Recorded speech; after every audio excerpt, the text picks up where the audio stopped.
This game is not incredible, but it provides an interesting and short romp about death from the perspective I imagine many people are unfamiliar with. A Mortician's Tale has you take on the role of a new hire to a mom and pop style funeral home. The story plays out in chapters and chunks, formatted into individual days with time breaks between each. Each chunk is relatively quick, taking no more than a few minutes generally, unless you decide to read through your character's emails and the dialogue that accompanies the individuals that attend each funeral. Without rushing through, it took me under an hour to complete the game, which I think in this case works quite well. So, how does Mortician's Tale achieve its runtime outside of an individual's reading speed? Through the work you perform to prep the body. This includes, when necessary, shaving, cleaning, moisturizing, capping, and gluing shut eyes, sewing the mouth, draining blood, and finally filling the corpse with embalming fluid, along with massaging that fluid through the body. The other way is through cremation, which requires removing personal items from the corpse, the cremation itself, the crushing and grinding of bones, and then finally depositing the remains and personal items into the urn. Prior to doing all that in this game, I never really knew what all went into taking care of a body. Even now, this only tells me one portion of that story, considering there are also other characters that play a role in what is done to the body. The most interesting fact I learned that what I commonly thought were ashes, due to them being called such, are merely bone fragments from grinding the remains. But I suppose in hindsight, that provides a more reasonable way to gather someone's remains compared to if they had been turned into ash in the cremator. How much will this knowledge directly affect me? I can't say, but I still find holding more knowledge as to what happens to not only everyday people, but also those in my own life, valuable. As far as the story goes, there is not much really forced on you to experience. Skipping emails and funeral dialogue is not hard and will not limit how you play this game. But reading these both provides a nice context to the little world around your character and their personal growth. I don't believe there is anything to be spoiled much about the story, but this is a notice nonetheless for those that want to experience this relatively blind. Your character is the new hire to a small family-run type funeral home. You start off each day with a single email relating to the body that you will be working on, and a few more emails from various sources such as your best friend, your other coworkers, and a newsletter of sorts for morticians. The main email consists of your boss accepting a job from a family member of the dead person and a little information about them. The emails from coworkers and your best friend tend to just be one-sided conversations, as there are never any replies from you, but they are implied. The final type of email is the newsletter from a Mortician's magazine that provides a lot of genuinely interesting information, such as green burials becoming more popular and how they are done. With that one example, I think those emails are the most fun to read as they can tie back into our real lives, especially should we decide to research those options in our own areas or advocate for them if unavailable. Whether you read these emails or not, eventually you have to accept the current job for that day.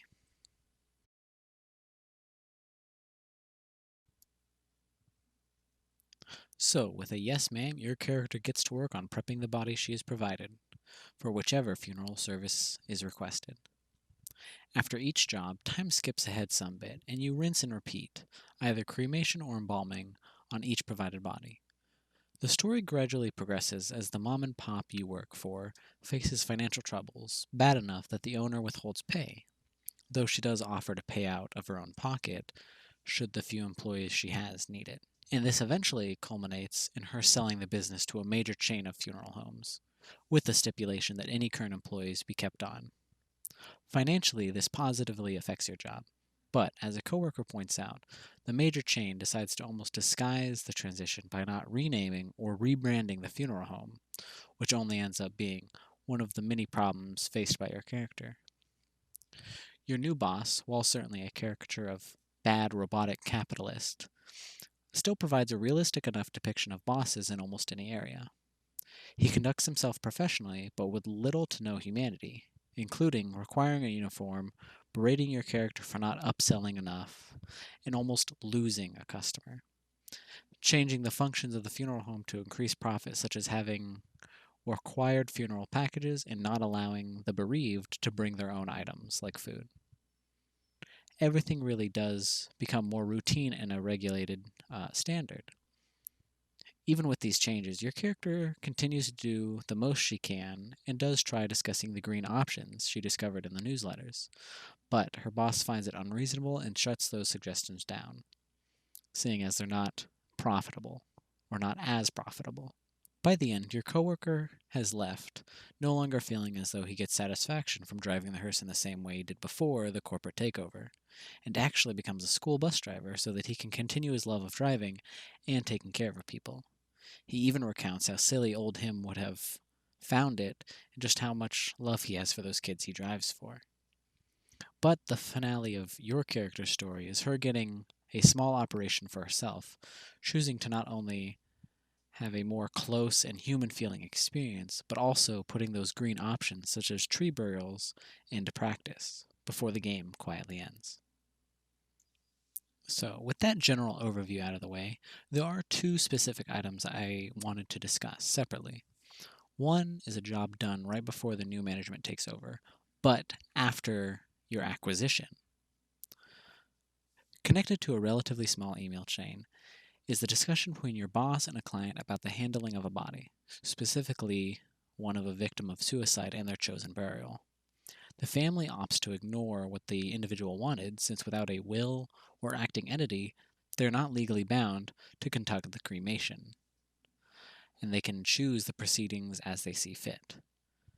The final email in that chain is directed at you from your boss, allowing you to turn down this specific job and let someone else take care of it. I ultimately chose to conduct it myself. What I liked about that, and even an idea that came into my head whilst playing, was that if I was in either position, that of the dead or the mortician, I would prefer care put into how I am handled, or how I handled someone who wasn't cared for. That person may not get their wish due to the family believing them to not have been in the correct headspace, but at least your character can know you're doing the best to care for them either way. The second thing I want to bring attention to is one of the newsletters sent out to your character. It talks about transgender individuals and the transphobia associated with them during the funeral process. While not a long read, it provides insight into the mistreatment of these people by their families, and to a certain degree, funeral workers are also potentially complicit, though giving care to handle people respectfully carries over into this area as well. Overall, the newsletter demonstrates that even in death, trans people continue to face bigotry and intolerance that needs to be addressed, though I couldn't begin to know where to start on how to fix at least this problem without every individual having a legal document, such as a will, noting pronouns and procedures they want done. To head into some less serious areas of discussion about this game, the graphics are pretty pleasing to look at. A simple isometric style view of either your workspace or the location of the viewing, with a simplistic art that beckons to me the thought of some Adult Swim animation along the lines of Robot Chicken or Moral Oral. I can't say the developers would or wouldn't appreciate that comparison, but it's still what came to mind, and I find it positive, at least for my taste. The colors of the game, though, are what I like the most. You could call them muted or boring, but I like how the rooms and the decor are gray, brown, and generally cooler toned, with the exception of the bright highlight applied to the items and people when moused over them, that highlight being, at least in my game, a bright neon pink. The more noticeable, or at least impactful coloring choice made is that of the gold used for the caskets and urns that hold a person after you finish your work. Whether this means anything or not, I think depends on your personal beliefs, or perhaps what the developers might have intended. But this all comes together to form a decently beautiful looking game that isn't too overcomplicated or crowded with unnecessary fluff.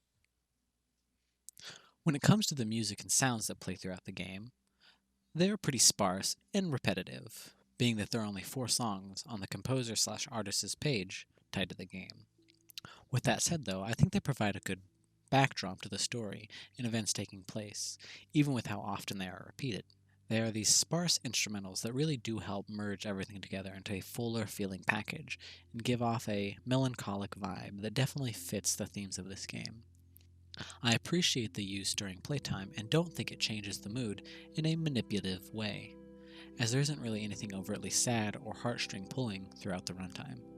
Additionally, while an argument can often be made for the sound/feeling a lack of music provides, this is not the case where anything would be gained, but rather lost, as it wouldn't provide as much of a sense of relaxation.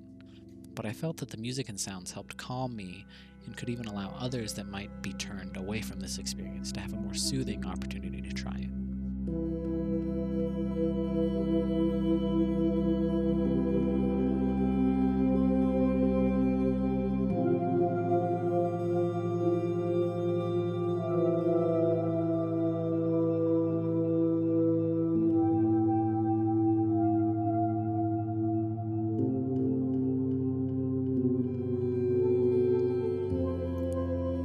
Overall, A Mortician's Tale is an interesting piece of media, and something I would just barely categorize as a game.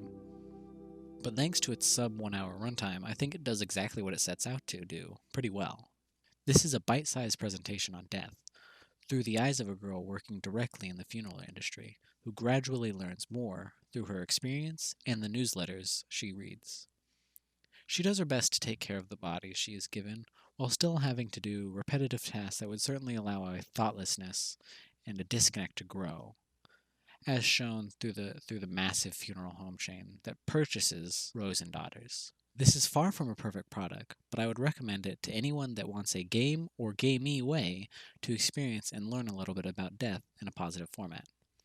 And especially from the point of view of those who deal with it every single day.